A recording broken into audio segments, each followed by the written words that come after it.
So welcome, Shari. Welcome to In the Spotlight. We decided to bring Oh, you back. thank Huh? you so much for having me. Yeah, we decided to bring you back because you had so many things that we needed to talk about regarding trauma and particularly regarding the coronavirus. Yeah, I'm so glad to be here. I feel like there's so much we could say about it. Yes, you have a new book out, and the book is on trauma. And what we wanted to do is to bring you back and have you talk about the coronavirus and the trauma that it's causing not only the United States, but it's causing people all around the world.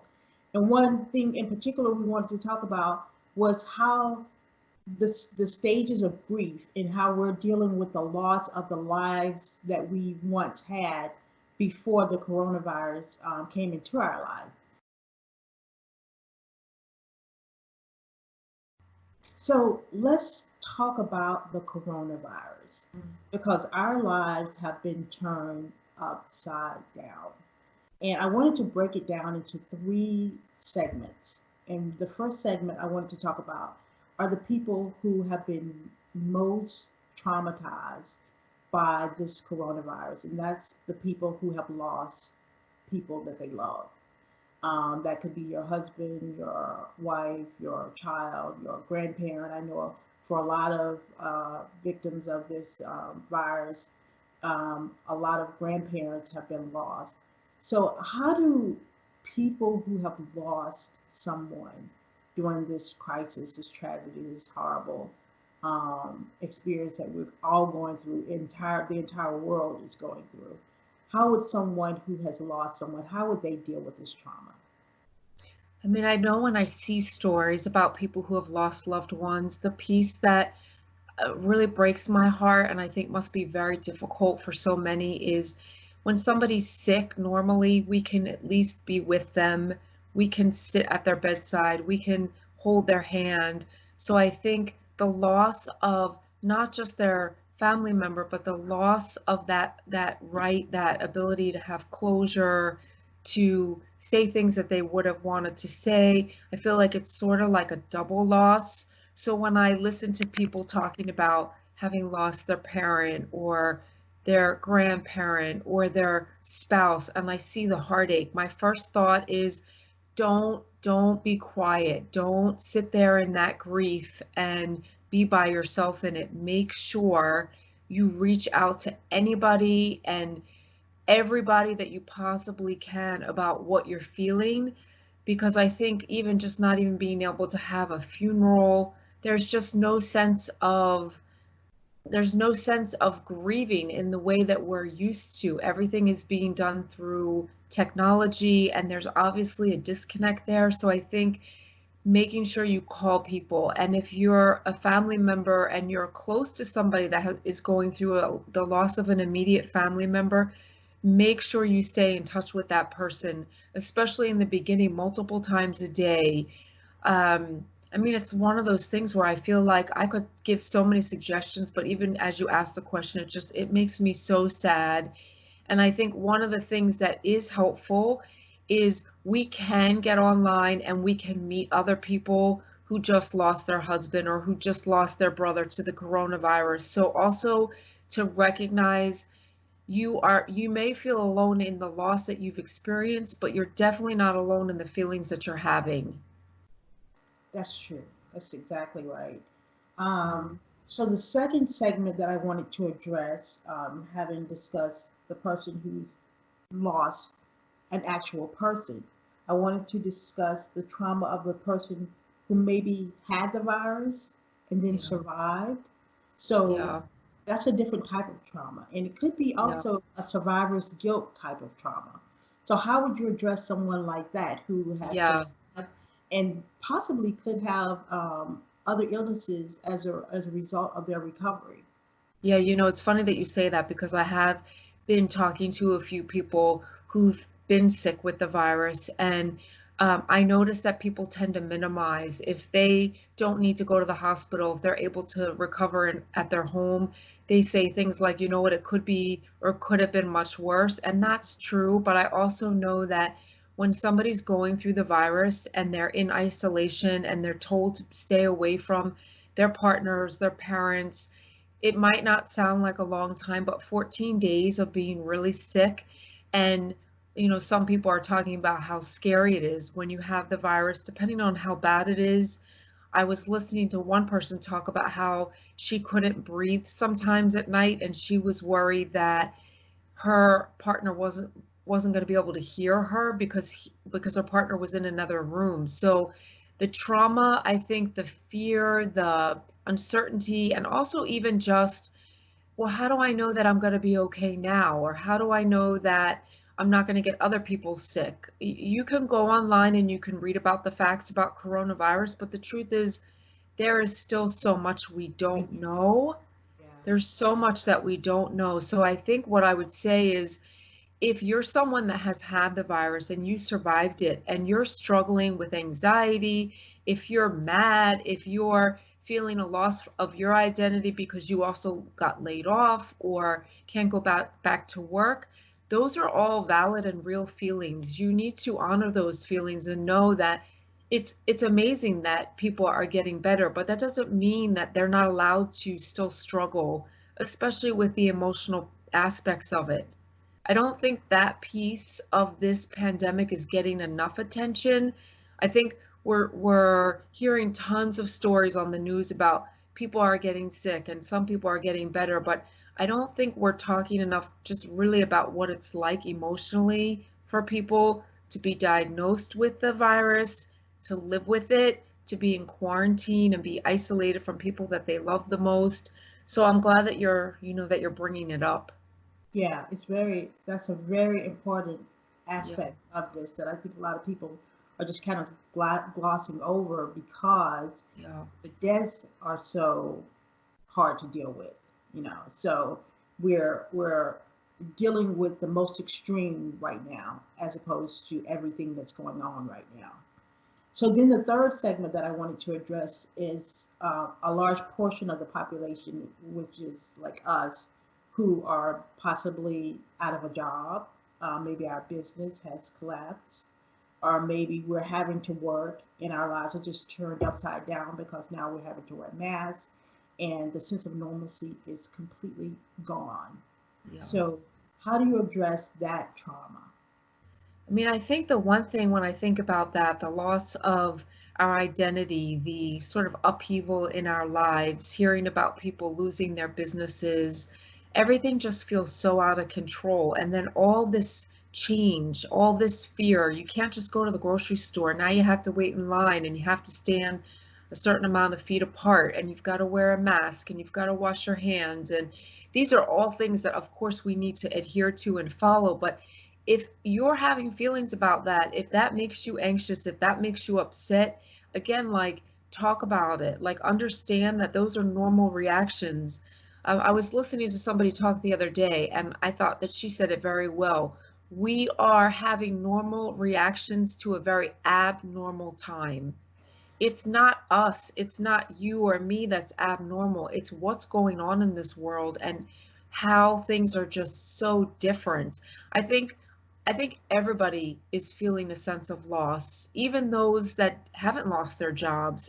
I'm talking with people who are working more now than ever, but they're working from home and then they're helping their 9-year-old or their 5-year-old or their 15-year-old. They're trying to get their kids to do their Yes. schoolwork. They're trying to figure out, how do I get my kids outside? There's all these different obstacles. Then I talk to other people who live alone, who aren't working, who already struggle with depression and anxiety, who struggle with obsessive compulsive disorder, and they're afraid to leave their house. They're afraid to go to the grocery store. They're afraid to walk down the street. So I feel like everybody's having everybody's affected by this and everybody's having a reaction and everybody's struggling with so much loss right now. The one thing that I try to say to myself and to other people is, in a time when things just feel so awful and so unsettling, let's try and plant our feet and think about the things in our lives that we haven't lost. What haven't we lost? We haven't lost our ability to speak. We haven't lost our ability to connect, as difficult as it is to be connecting through technology. We have ways of keeping ourselves safe. We have access to support. So what I try to remind myself and everybody else is, for all that feels negative, let's try and make sure we stay in touch with what might be good about this. Like, what good thing is going to come out of this for you? How are you going to live your life differently when you can sort of go back to a normal way of living? So there's so many different perspectives on this.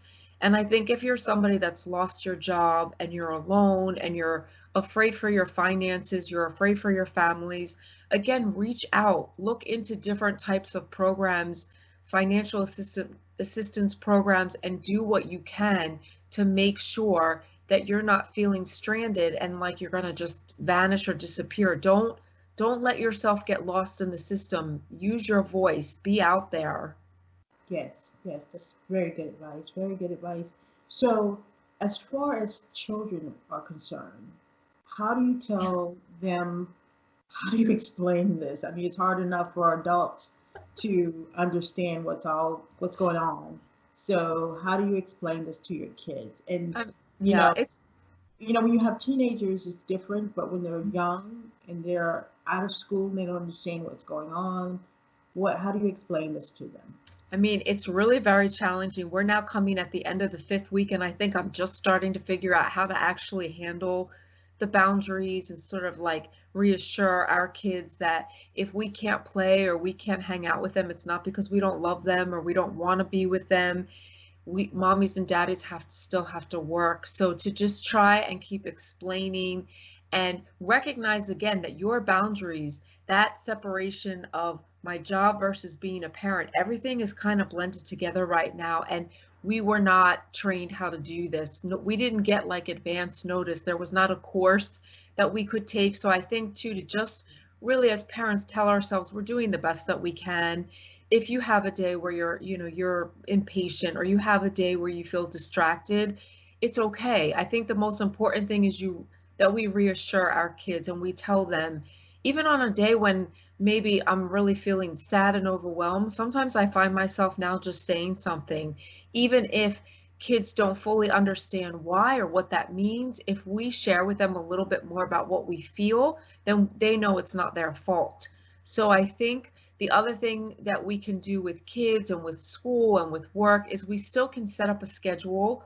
One of the things that a lot of us have been doing, I've been talking to a lot of my friends, and we've been making schedules for the day. So we put in there school and work. We put in there go outside. We put in the schedule, this is the time we're going to sit down and eat lunch. This is the time we're going to take a bath or read a book. So I think just trying to find a way to integrate your work with your kids and giving them reassurance and letting them know that there may be times that they're bored and frustrated because they can't just go out and play while we're working, to remind them this is not going to be like this forever. And also, if they're sad, if they're frustrated, if they start getting mad, it's okay. That's normal. We don't need to try to fix that or say to them, well, why are you mad? Yeah, it really stinks, doesn't it? So I think just being able to let our kids say what they think and giving ourselves permission to just be human. And we're not going to be perfect at this. We're not going to have 100% productivity in our work life when we're also doing fractions and writing biographies for school. Yeah, yeah, yeah. It is a wild time that we're living in. It's a wild time, and I think all of us are trying to maneuver through it the best that we can, and understand the best that we can, and make sense of the things the best that we can, and you know, at the same time, trying to keep hope and stay positive. And so, what do we do for fun? What do we do for fun now to keep some sanity? That's the hard part. Yeah, I think it depends. I was listening to a Zoom this morning with my little guy's class, and the one little boy was talking about, he's a soccer player, so he was talking about all these different activities his coach sent him. He was talking about running around the house and running around the yard. I hear people talking about doing all kinds of classes online, sewing, painting, yoga, um, biking. There's that. Now I think that we've been socially distant for so many weeks. We're really starting to miss our friends. So people have been setting up FaceTime dinners. I know with both of the holidays last week, Passover and Seder, there were countless stories of people doing Zooms with like 100 people in the boxes. Mm-hmm. Everybody's connecting. I think also maybe saying, this is an opportunity to maybe try something I never tried before. If you're somebody that doesn't really cook a lot, well, now, maybe what you could do is you could take a cooking class. Yeah. So I think things that are light, things that aren't about illness and fear, watching movies. One of the things that a lot of the kids are doing too is they're just FaceTiming while they watch a movie. So Oh, anything that reminds us, okay, life is still happening. These are still my connections. Somebody yesterday was asking me, is it okay to date during COVID? And, of course, I bust out laughing. I said, is it okay to date? It's a great time to date. yeah. Why not? Yes. And we started talking about, how do you set up a date via COVID? And there's actually ways that you can do that because, again, we can't physically touch each other, but we can certainly talk to each other. There's no such thing as having too many connections. So if you want to date, you want to meet new people, you may meet somebody now. If you want to be continuing your Saturday night social hour, you can still do it. And again, it's not going to be the same. You're going to feel frustrated. Sometimes maybe you're going to think this is just not enough. And sometimes it's not going to be enough. But I think the most important thing is that we do make space to turn the television off, not really be following all the stories about all the loss and all the sadness and fear, but really just to be able to focus on what are the things that I have and how do I take this time to most enjoy them. You might discover things about yourself or people that you love that you would not have discovered if we weren't stuck in our homes. But Yes. really try and have fun. I know every day I make it a point to laugh. I make it a point to be active. I just think, and I think that's very important.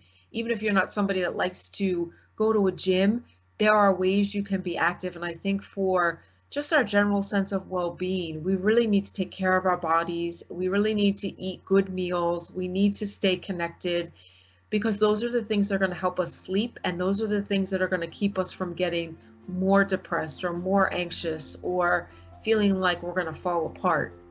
Yeah, that's true. That's so true.